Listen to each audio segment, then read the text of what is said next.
Good morning, ladies and gentlemen, and welcome to the Sandoz call today. I will now pass on to Craig Marks, Head of Investor Relations, for his opening remarks. Thank you, and welcome to the Sandoz H1 2025 results call.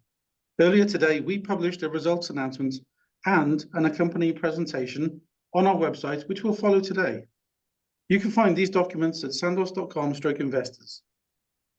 Joining me today are Richard Saynor, Chief Executive Officer, and Remco Steenbergen, Chief Financial Officer. Please turn to slide 2. Our results announcement, presentation, and discussion include forward-looking statements. Please see our disclaimer here. Please turn to slide 3. Richard will begin today's presentation with a summary of the highlights in the first half of the year, followed by an update on the business. Remco will cover the financial performance as well as our full-year guidance.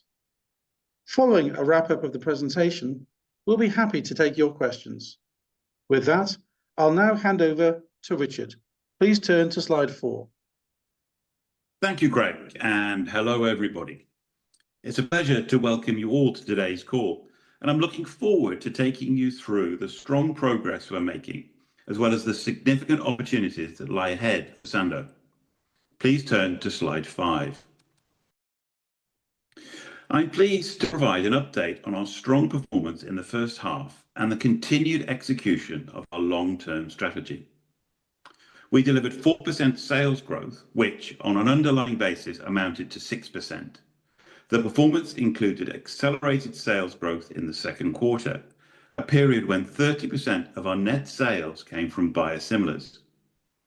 Our core EBITDA margin in H1 expanded by 2.5 percentage points, reaching 20%, reflecting an improving sales mix and operating leverage. On the pipeline, we executed all launches successfully, including Wyost, Jubbonti, and Pyzchiva in the US, and the Pyzchiva auto-injector in Europe. We have additional exciting launches planned for the second half of the year, further strengthening our portfolio and our long-term growth potential. Also, we announced the expansion of our manufacturing capabilities in Slovenia, reinforcing our commitment to reliable, high-quality supply for our global markets. You've also seen the recent news of our planned acquisition of Just – Evotec Biologics' in-house development and manufacturing capabilities in Toulouse, France. With these bold steps, we're building a leading global end-to-end biosimilars platform, from development through to manufacturing and commercialization, to fully capture the significant growth opportunities in the biosimilar space. Looking ahead, we remain confident in our midterm outlook and pleased to confirm our full-year guidance, namely mid-single-digit net sales growth at constant currencies and a core EBITDA margin of around 21%. Now, let's move to more details of the business performance, starting with slide 6. Looking firstly at our biosimilar launches, we rolled out Pyzchiva in the US this year. This was an important moment for millions of patients living with chronic autoimmune diseases and reinforces our commitment to broaden access to treatment options for patients while helping to build a more sustainable healthcare system in the US. Furthermore, I'm pleased that we launched the Pyzchiva auto-injector in Europe. This was the first ustekinumab biosimilar in Europe commercially available in an auto-injector. The device supports a more comfortable self-administration experience with accurate automatic dosing and less frequent injection pain, offering the potential for improved adherence to patient treatment plans. I was also very excited about the launches of Wyost and Jubbonti in the US in June. These were the first and only interchangeable denosumab biosimilars in the US, providing new affordable treatment options for over 10 million patients suffering from conditions such as osteoporosis and cancer-related skeletal events. In the second half, we look forward to contributions from several other exciting biosimilar launches, such as denosumab and aflibercept in Europe. And we also have continued ambition to launch natalizumab in the US by the end of the year. Now, Let's deep dive into the performance of Pyzchiva on slide 7. This important new medicine continued to make strong progress in the first half following the European launch in 2024. It has now been launched in 24 markets, and we've achieved a leading position in Europe. The auto-injector launch marked another important milestone as we strengthen our leadership in the immunology biosimilar space and reaffirm our commitment to pioneering access across Europe's evolving healthcare landscape. We're also pleased with the recent Pyzchiva launch in the US, which included private label. We look forward to updating you on the progress of this in the future as we move beyond the immediate launch phase. Now, please turn to slide 8.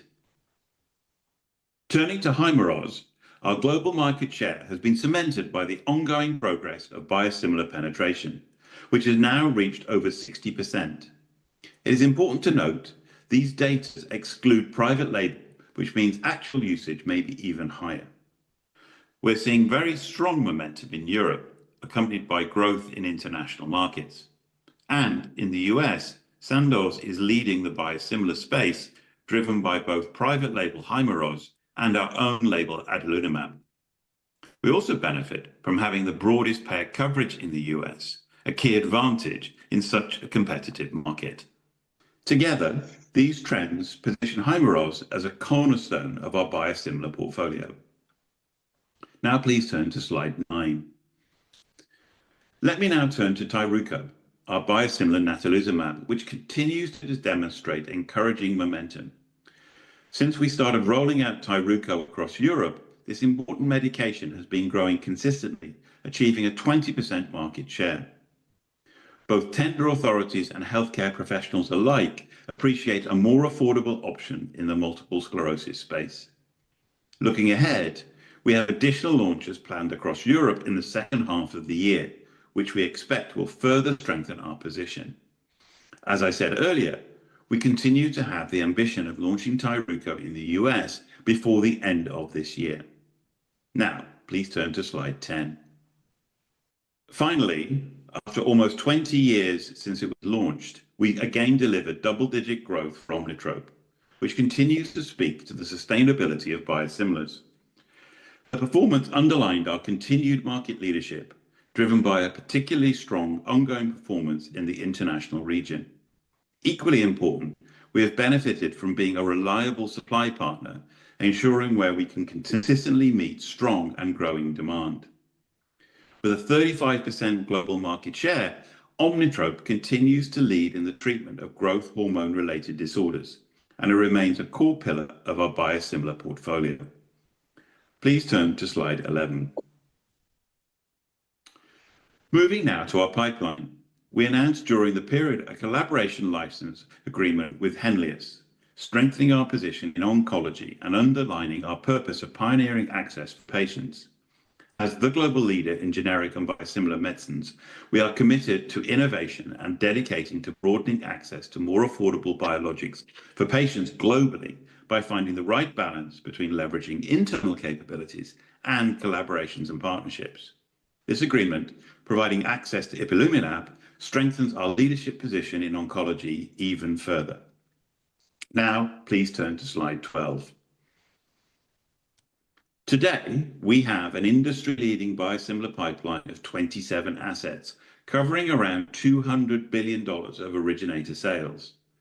Through a combination of in-house development and partnerships, we've been able to significantly increase the size of our pipeline over recent years.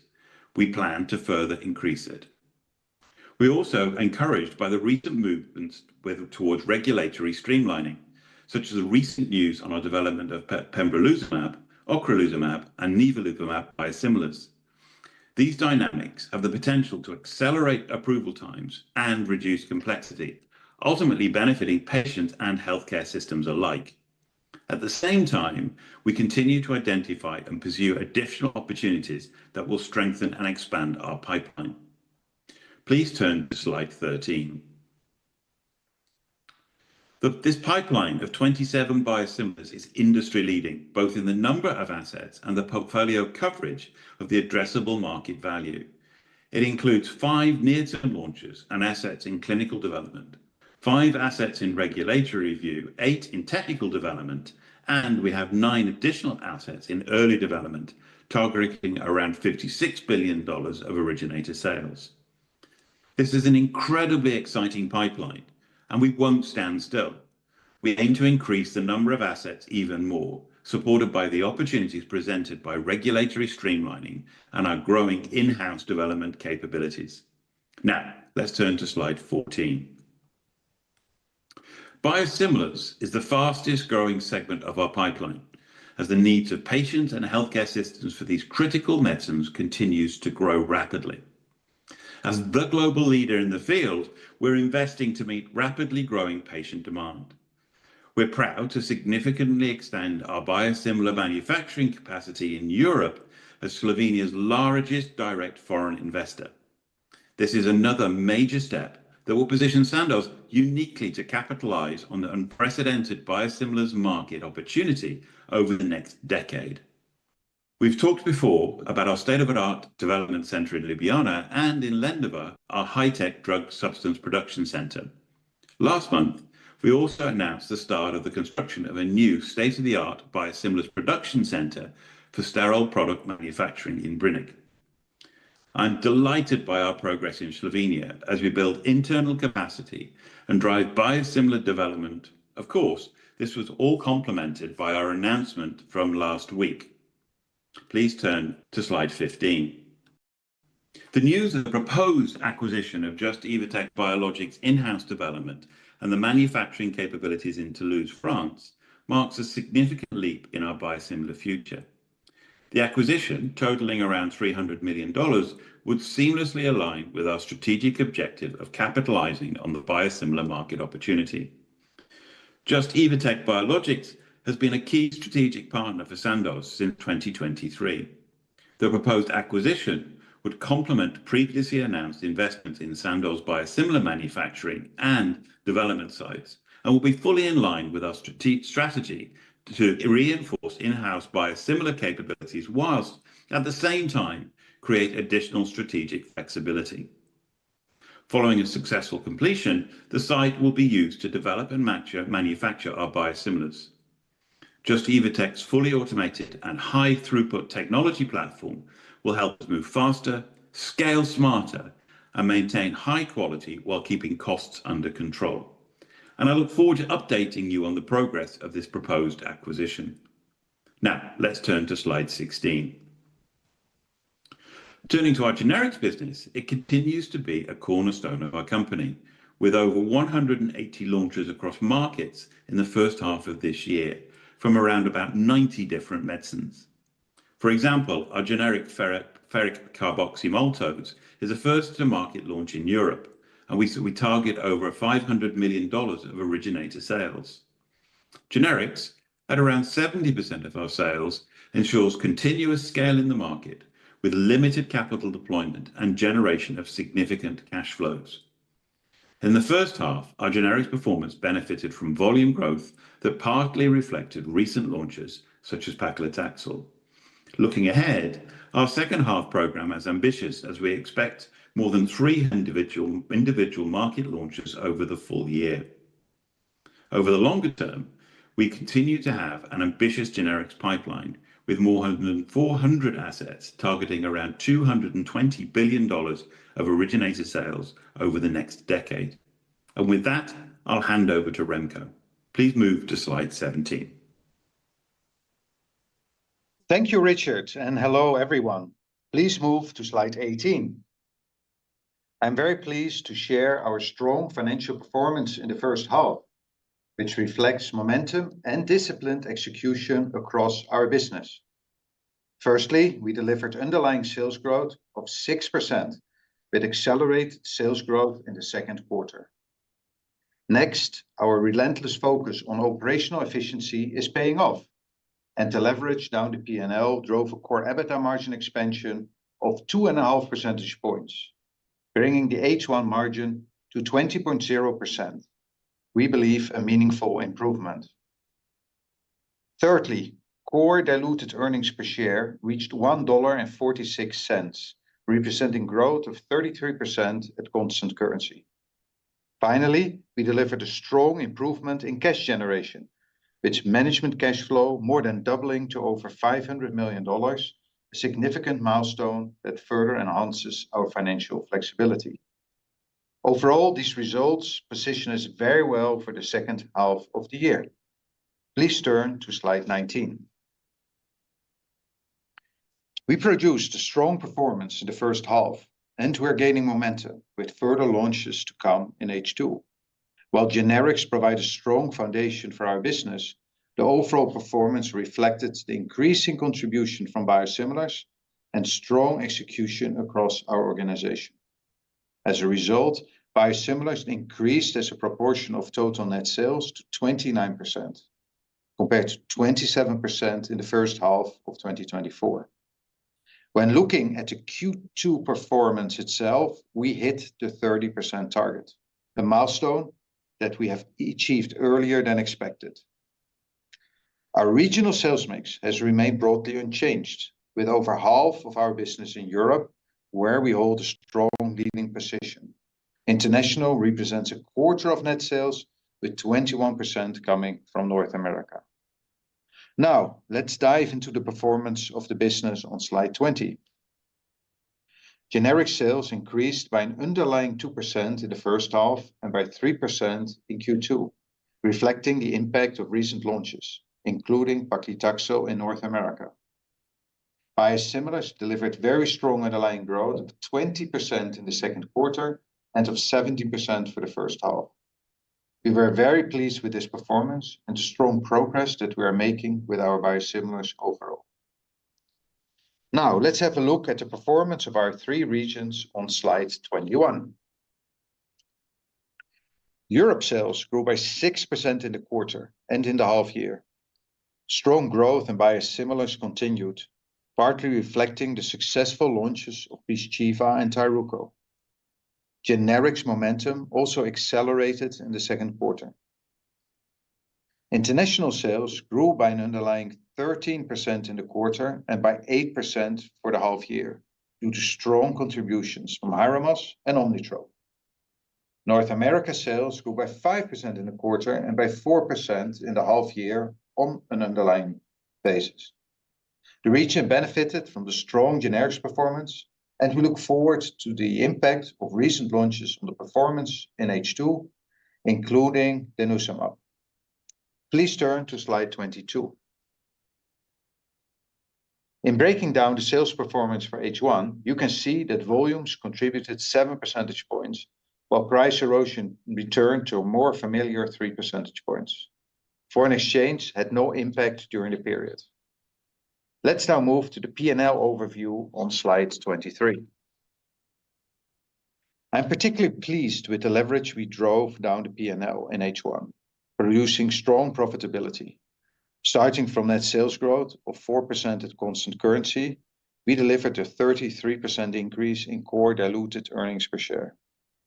A core gross profit margin of 49.2% represented a decline of around 1 percentage point, reflecting price erosion and some cost inflation, which were partly offset by an improved mix. This, combined with the impact of operating leverage, resulted in a core EBITDA margin of 20.0%, which represented a 20% year-on-year improvement in core EBITDA. Core EBITDA adjustment in H1 amounted to $176 million. This compares well to the $309 million in core adjustment in H1 last year. This year, the adjustments were driven by anticipated one-off costs related to the separation from our former parent and the rationalization of internal manufacturing sites. For the full year, we're still expecting one-off cost of around $500 million. Please turn to slide 24. Moving to the core EBITDA margin performance, we drove an increase of 2.5 percentage points from 17.5% to 20.0%. We delivered a favorable product mix that was partly offset by the impact of price erosion. Focus on cost leverage and discipline meant a positive impact on the margin from SG&A and D&R expenses, while foreign exchange movement had only a marginal adverse impact in the period. Please turn to slide 25. It's worth noting that we anticipated that the core EBITDA margin will further progress in the second half, partly reflecting continued improvements in the sales mix. We also see operating leverage continuing to deliver, with OpEx inflation set to remain below net sales growth. A year-on-year uplift in D&R expenses in the second half is expected, however, as we invest in the long-term growth of our pipeline. As a result, we expect our full year 2025 core EBITDA margin to be around 21%, reflecting our ability to drive profitable growth while managing costs. Now, let's move to cash generation on slide 26. To provide more insights on our underlying free cash flow, we exclude one-off items when focusing on management free cash flow. As Richard mentioned, we have continued to invest in our future. CapEx included ongoing investments in our biosimilar facilities in Slovenia, and there were also investments in facilities and technology. Importantly, we have not changed our view of midterm CapEx commitments. We have been able to keep our inventory flat in constant currency and limit the increase in other working capital items. This led to the doubling in management free cash flow, which also reflected the increase in core EBITDA. Free cash flow of $207 million compared to $21 million generated in the comparative period last year. The improvement was mainly due to increased net cash flow from operating activities, partly offset by higher cash flows used for CapEx. Please turn to slide 27. Now let's have a look at our balance sheet. Early in the year, we successfully strengthened our balance sheet and improved our maturity profile by issuing new bonds to repay the spin-off term loans. At the same time, we signed a new $2 billion revolving credit facility. Both transactions give us continued financial leeway going forward, with the annual interest rate on gross debt expected to fall below 4%. A substantial weakening US dollar against the euro and the Swiss franc had an impact on net debt, which ended the period at $3.9 billion. When excluding the impact of foreign exchange, however, net debt was broadly unchanged. Our strong balance sheet and investment-grade credit ratings have placed our company in a very good financial position to support our ambitions. Please turn to slide 28. I am pleased to say that we have reiterated our full year guidance today.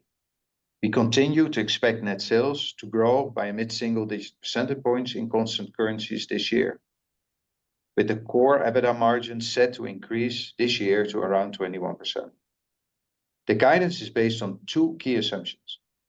Firstly, we continue to expect a return to more normalized levels of price erosion of a low to mid-single-digit percentage. Secondly, we prudently assume that the announced US tariffs of the EU of 15% will be confirmed as applicable to generics and biosimilars. That would take the total impact this year to around $25 million. Given the anticipated shape of the business in 2026, we would expect an additional $45 million of impact over full year 2026, taking the total impact next year to around $70 million. Outside of guidance, we anticipate that if the latest spot rates were to prevail for the rest of the year, we would see a 2 percentage points tailwind to net sales over the full year. The core EBITDA margin would continue to face a limited adverse impact of less than 50 basis points, which will be in line with what we had in 2024.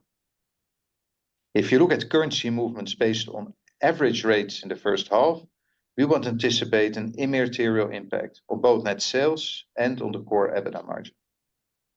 And with that, I will hand back to Richard. Please turn to slide 29. Thank you so much, Remco. I'd now like to wrap up the presentation before we go on to questions. Please move to slide 30. In summary, we've delivered strong results in the first half of the year, driven by great execution, our focused strategy, and our commitment of our teams across the board. I would like to thank all our colleagues at Sandoz for their fantastic efforts so far this year. As we look to the second half, we're excited about the momentum we've built and the opportunities ahead. With several key launches planned, H2 is shaping up well. In short, we're fully on track to deliver our full year commitments. Looking ahead, we'll also continue to invest in long-term opportunities that will shape our future growth even further, centering on biosimilars. For this, please turn to slide 31.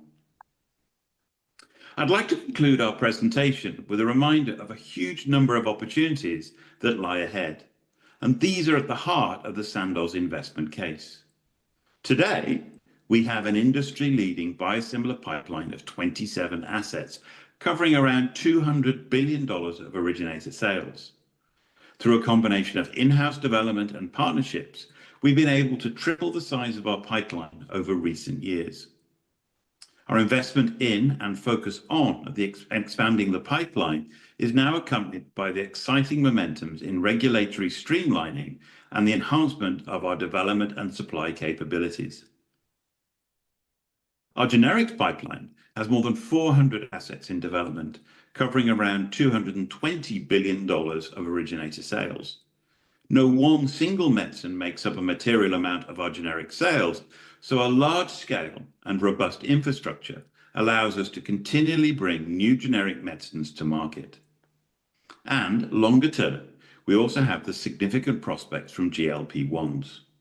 We're placed to take a leading position of all of these opportunities, and I look forward to updating you on our progress. With this, please turn to slide 32, and I will ask the operator to open the lines for Q&A.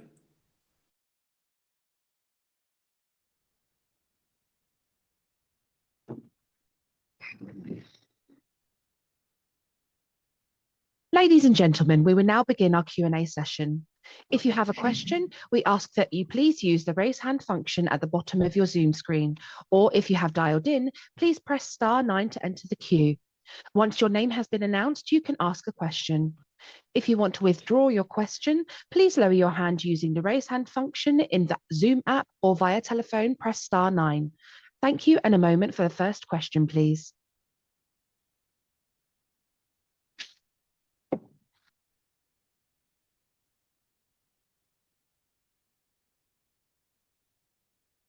Our first question comes from James Gordon with JP Morgan. Please unmute your line and ask your question. Hello, James Gordon, JP Morgan. Thanks for taking the questions. First question was semaglutide. So hopefully now less than 12 months from a Canadian launch. So can you provide an update on timing, and you have a device, what device you can use, capacity?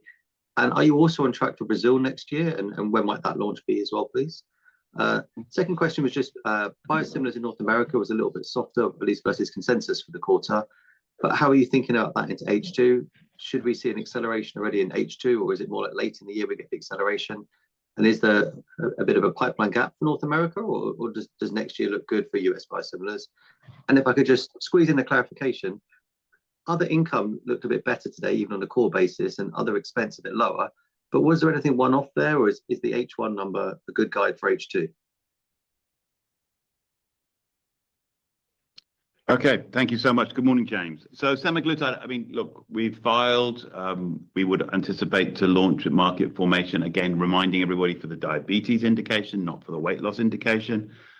We've not given details about the device or volumes.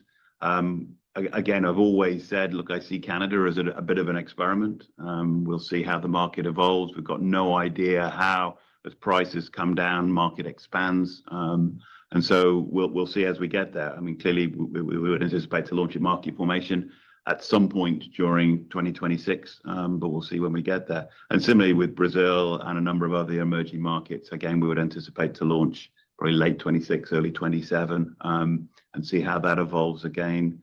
How elastic this market is going to be, depending on pricing, we will see. US biosimilars, yeah, I think, look, again, we would expect much stronger growth in the second half. Underlying growth actually is very strong. If you strip out the simile impact, I think we were growing about 9% in the US and about 17% in total. So very strong underlying performance. And then clearly we would give more detail in the Deno and ustekinumab launches as we get into the second half of the year. Again, I would sort of caution when we launched adalimumab, it took about 9 months before we started to see an inflection. So these things don't happen quickly. Again, I think we're well positioned. We're pleased with the coverage that we've got, and I think we're well positioned for the second half of the year. And sorry, your third question, I was just making notes. Yeah, I can take that, Sorry, James. Remco here. It was around the other income. Let me answer, and then if you have another question, Richard will pick up again. The other income in H1 was around 20 million. There were different kind of one-offs in there. Last year it was negative, so the year-on-year comparison is an improvement. Yeah, that other income could be a couple tens of millions plus or minus, depending on the half year. Nothing special to be mentioned here.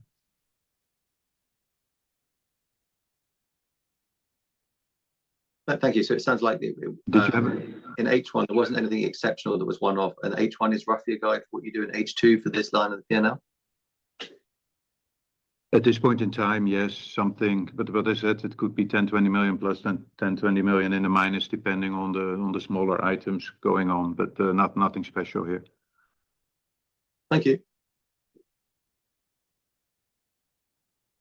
Our next question comes from Harry Sefton with UBS. Please unmute your line and ask your question. Brilliant. Thank you very much for taking my questions. So my first one is on the sequential biosimilar performance. Can you say if there were any significant stocking or destocking dynamics in biosimilars across the first quarter and second quarter, especially in some of those new launch markets in Europe? Then my second question is on the Evotec proposed acquisition. Now, their press release stated that the divestment would be immediately accretive to short, mid, and long-term revenue mix, profit margins, and capital efficiency. So I'd like to get your view on why you will be the better owner of this asset and whether it will have any near-term dilutive effects.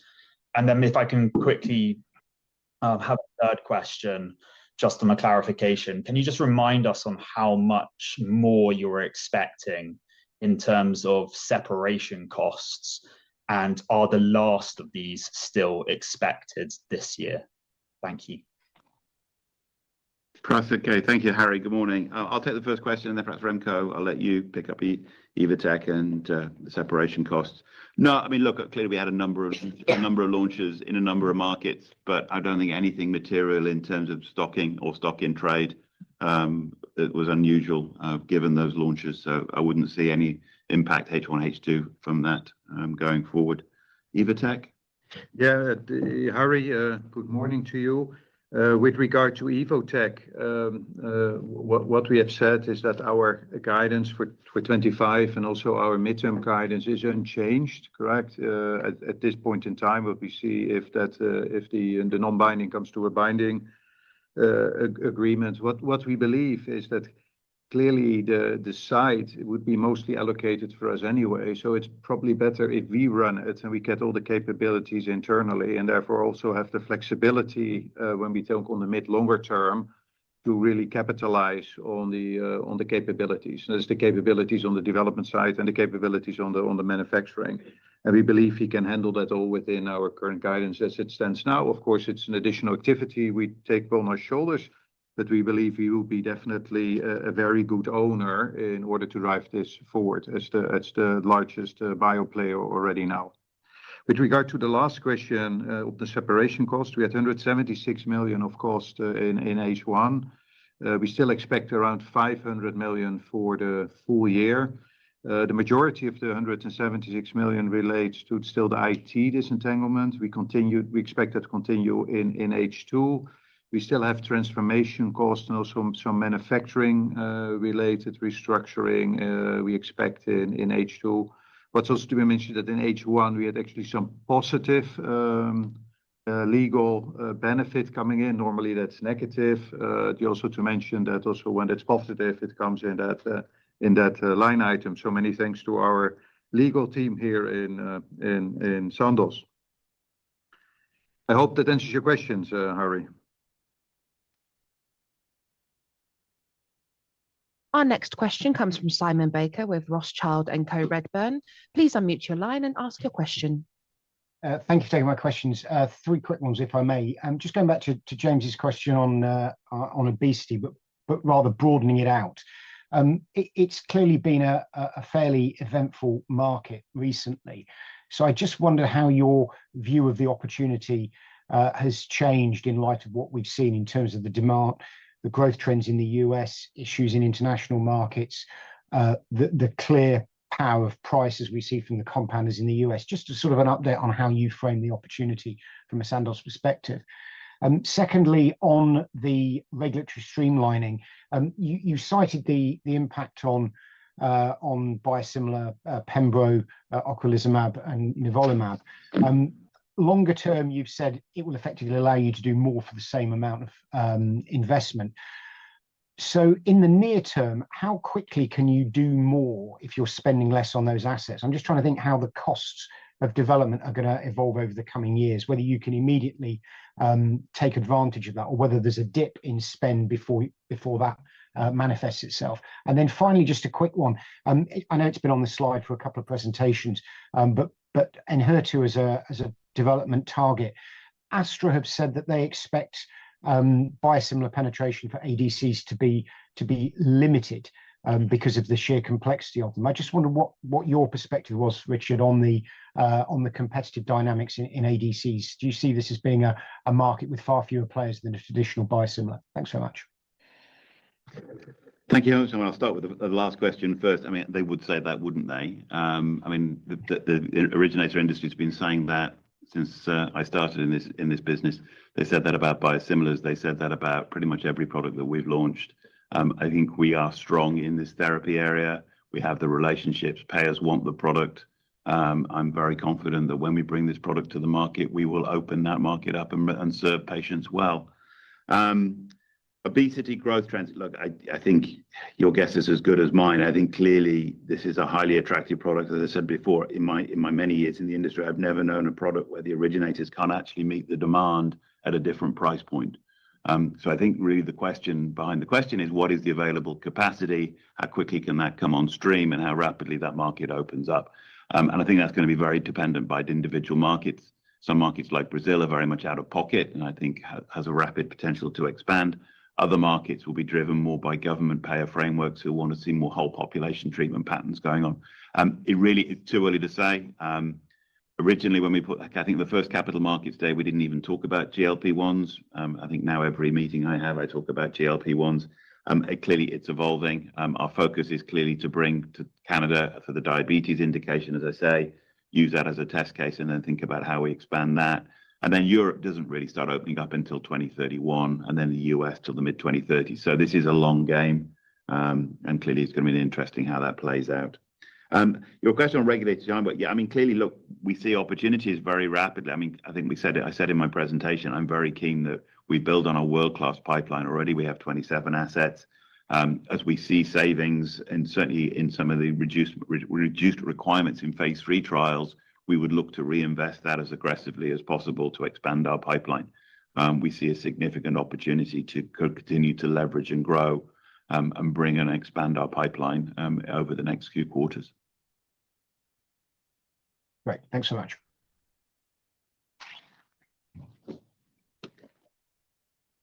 Our next question comes from Florence Cespedes with Bernstein. Please unmute your line and ask your question. Good morning, everyone. Florence Cespedes speaking from Bernstein.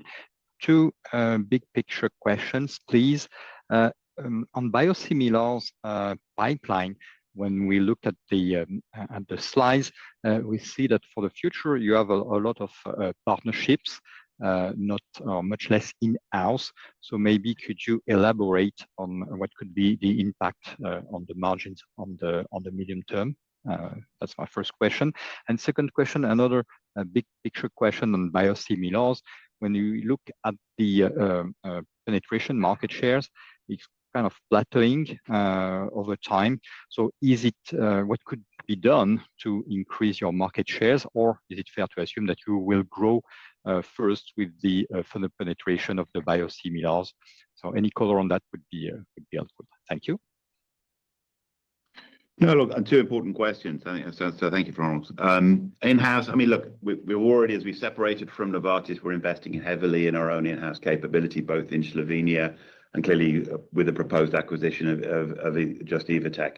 That means that then we can continue to expand what we develop in-house, because clearly in-house products in the medium and long term are much more accretive. That said, what's becoming very clear as the leader in this space, more and more companies want to work with us. And so it's much more can be capital efficient to bring in other assets that we can continue to leverage. If you look at our performance with ustekinumab, which we partnered with Samsung, already now we've taken the leadership position in Europe, growing very strongly. And now other companies are seeing the benefits that we can come given our scale and capabilities. So still highly attractive. Our job is to bring as many products to patients as quickly as possible. And clearly by doing that as a combination of in-house and partnership and in licensing, and a mix of all three is important. In terms of market shares, I think there's two dimensions. I mean, clearly, as other entrants come in, market share dynamics change, but also don't forget the market itself is growing substantially. If you look at the adalimumab market today in Europe, I think it's now more than twice the size in number of patients than it was at market formation. So don't just look at the absolute percentage markets, but also look at the size of that market because it's continuing to grow.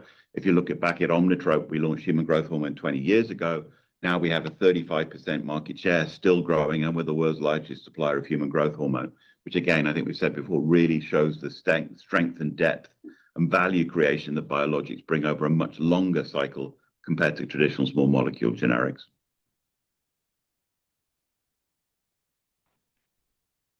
Thank you very much.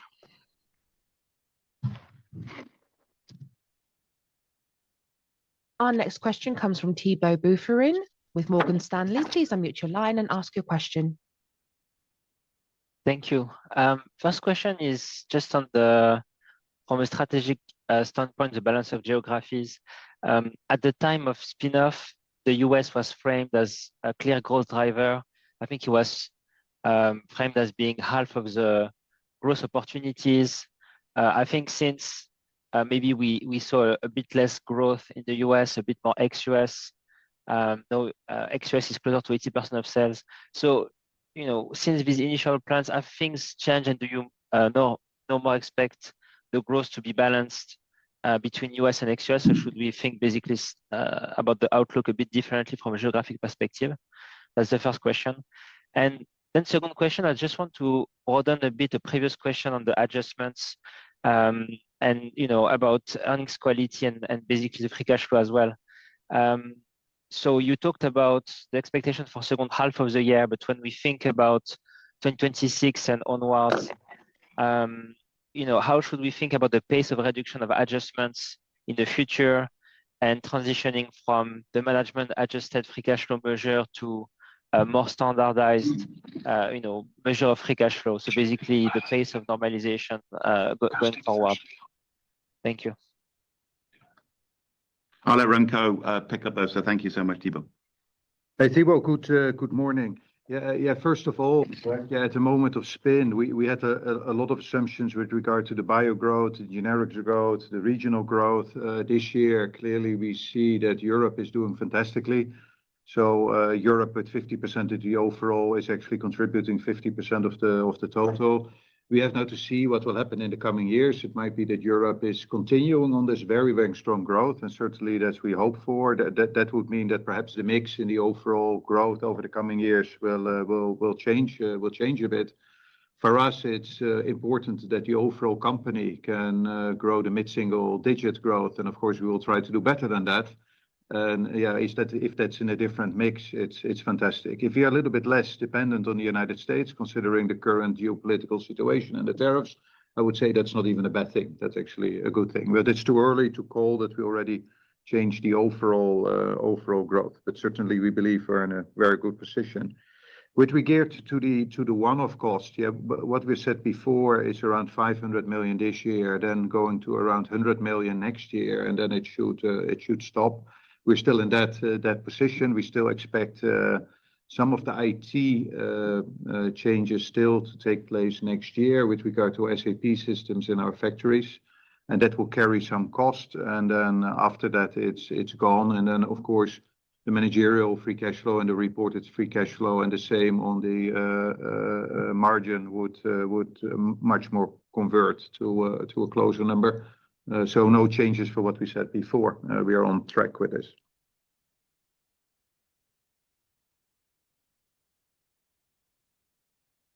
Thank you, Thibault. Next question. Our next question comes from Joris Zimmerman with Octavian. Please unmute your line and ask your question. Yeah, hi, this is Joris Zimmerman from Octavian. Richard, Remco, and team, congratulations on this set of numbers, and thank you for taking my questions. Two, if I may, one on the US biosimilars performance here, if you could share a bit more flavor to the launch product. So similarly, you said this is on a temporary hold. Is it still the plan to relaunch early next year? And then on Hyrimoz, if I remember correctly, you mentioned increased pricing pressure in the last call. So here I would be interested in understanding how this has developed. And then the last one on the US biosimilars is concerning Pyzchiva. Can you share a bit more details about the private label deals, with which partners you've closed those deals? And then the last question would be on the manufacturing expansion, so to say, and your announced plans with the additional site in Slovenia and the acquisition of the site from Just Evotec.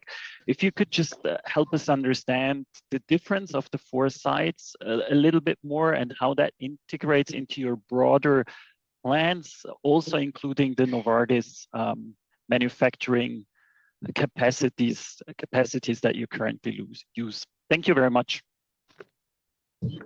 Thank you, and thank you for the comments around our performance. Yeah, we're clearly delighted, so thank you. US biosimilar, yeah, I mean, similarly, obviously we're on a pause. Actually, the underlying growth in the business is pretty strong, but that clearly at a headline level distorts the numbers a little bit. We would anticipate to reintroduce that product probably late this year, early next year, and then slowly build that up.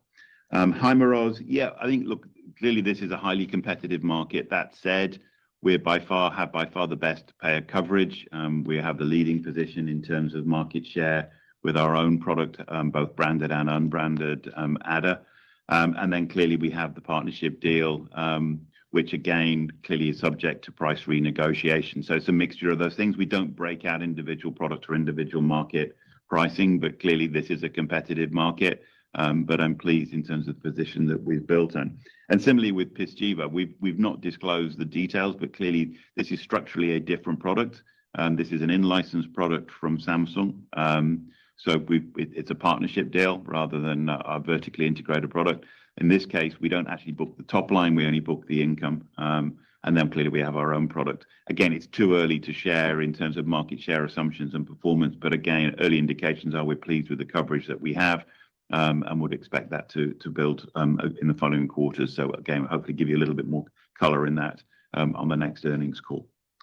In terms of manufacturing capacity, I think with the investment in Slovenia, I mean, we have a long history in Slovenia anyway.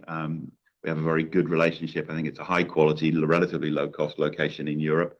Our ambition there is to build both drug substance, and that was the initial announcement in terms of that development capability, which we've also built there. And then most recent addition was drug product, i.e. fill finish, which can be clearly used for other products as well, potentially GLP-1s in the future as well. So really thinking about a vertically integrated capability, co-locating development and manufacturing in one location to make it as efficient as possible. Our goal there originally was to put potentially a J-pod in from Just Evotec, transfer a number of assets which were currently supplied from Novartis, as well as using that from development. Obviously, with the potential acquisition of Just Evotec, that means we then also get an additional development capability and also additional manufacturing capacity, particularly centered around the J-pod and continuous manufacturing. And that then positions us extremely well, both in terms of existing portfolio, but more importantly for our future portfolio. And in terms of our relationship with Novartis, clearly we have a long-standing supply agreement with them. If we wish to, we may choose to continue to leverage that capacity in various forms beyond our sites coming on stream. I think I've always said I want to build security of supply and flexibility of supply. Novartis have been a good partner, and potentially we would continue to look at that, but I think we'll have that conversation when we get nearer to the time. But that, in essence, is our manufacturing strategy. Thank you so much for your question. Our next question comes from Charlie Hayward with BOA. Please unmute your line by pressing *6 and ask your question.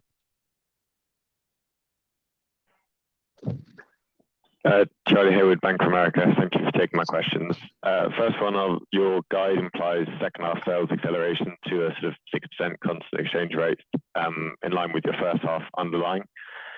Could you talk to the pushes and pulls for that sales growth into 26? I guess is the second half 6% CR sales rate a good exit rate proxy to think of that 26 growth rate, or could we even see an acceleration from annualizing biosimilar launches, SEMA and your Smurley relaunch? And then the second one, obviously 20% first half margin, 21% for the full year. How should we think of your annual cadence to your midterm 24 to 26 margin guide by 28? And how much of that margin progression is still driven by post-spin efficiencies versus underlying mix and operating leverage? Thank you. Yeah, good morning, Charlie. The line was not 100% correct, but I think I understood your question, so I will take them. Remco here. So indeed, we had in H1 around 4% sales growth for the full year. We guide mid-single digits. So depending that is then 5 or 6% because we expect a step up in H2. You talk indeed in a range from 6 to 8% in H2. That would be mathematically correct. We don't give guidance yet on 26, so I don't comment. But clearly, the midterm guidance is mid-single digit growth. So that is still what we're striving over the years through 28. And for 26, you have to wait a little bit later in the year. With regard to the profitability in H2, yes, indeed, we expect a step up in H2 versus H1 to come to the 21%. What is important to keep in mind that in H2 we will step up our DNR expenses versus H2 last year.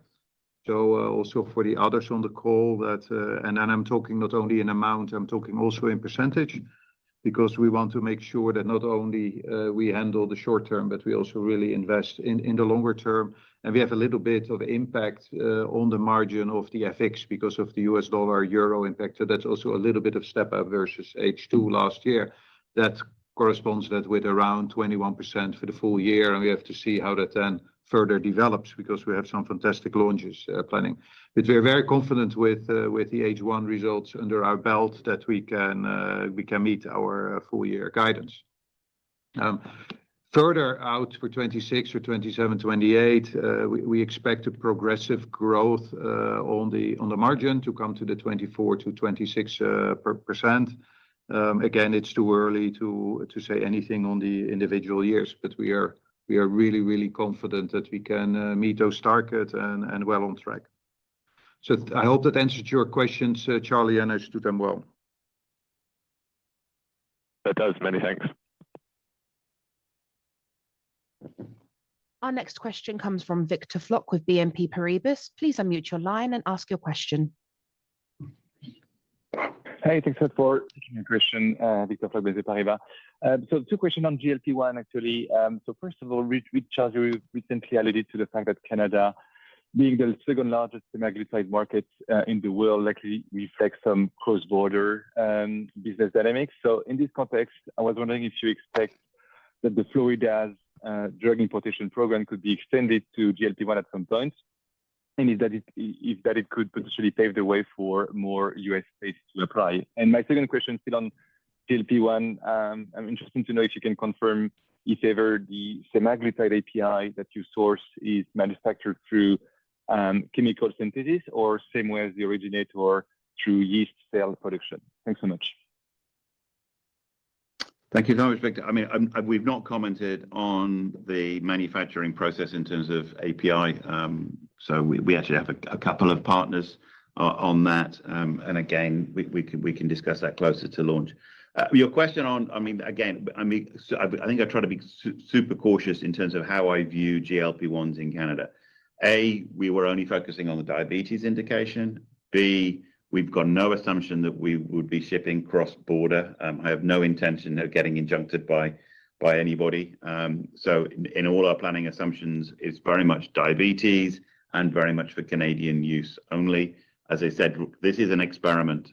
We've not put any guidance in terms of numbers, expectation. This is a whole new category and opportunity. I would much rather have a modest expectation in terms of how we view this and then build on it, rather than see this as transformational for the business. So I think it's important. I know I get a lot of questions on GLP-1s, but again, we see this just very much opportunistically at this point. We'll see how Canada evolves. Clearly, it's a unique set of circumstances given the lack of patent or the failure of the patent there, and then as the various data exclusivity on weight loss and diabetes fall. But again, I focus diabetes for the Canadian market. Thank you so much for your question. I think our last question, Our final question is from Siddharth Modi with Barclays. Please unmute your line and ask your question. Hi there. Thanks for taking my question. Siddharth Modi from Barclays. Two, if I may. The first one is on Viost and Jubbonti, which you have launched in the US. Obviously, the discount to the branded products is much lower compared to what we have seen for Pyzchiva and Hyrimoz. But then this space is very, very competitive, and a lot of new entrants would come into the market in the second half. How do you expect the price erosion, and how would you position yourself to defend a large share of market share? That's my first question.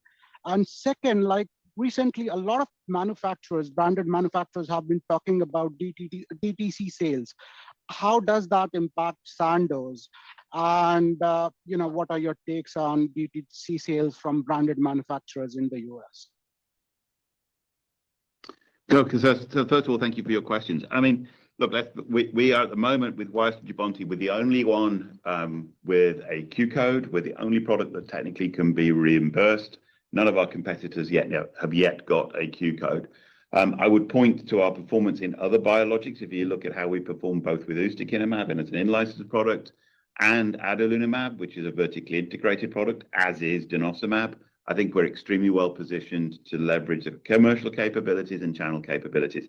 Yes, it's a competitive market. We're used to competition. But in terms of how I expect price erosion, really we'll see how that evolves in the latter part of this year. But certainly we're in a position, A, to compete in terms of our cost of goods, and B, to execute in terms of our commercial footprint.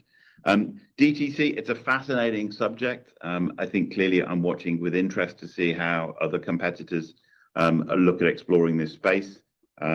Clearly, I think one of the issues in the US is the middleman, and any mechanism that potentially changes that is interesting. Certainly something we've not explored at the moment, but it is something that I would watch with interest. Thank you so much for all your questions. Thank you for your time today. And apologies, we started a little bit late. Very un-Swiss of us, but thank you so much for your time. This concludes today's call. Thank you everyone for joining. You may now disconnect.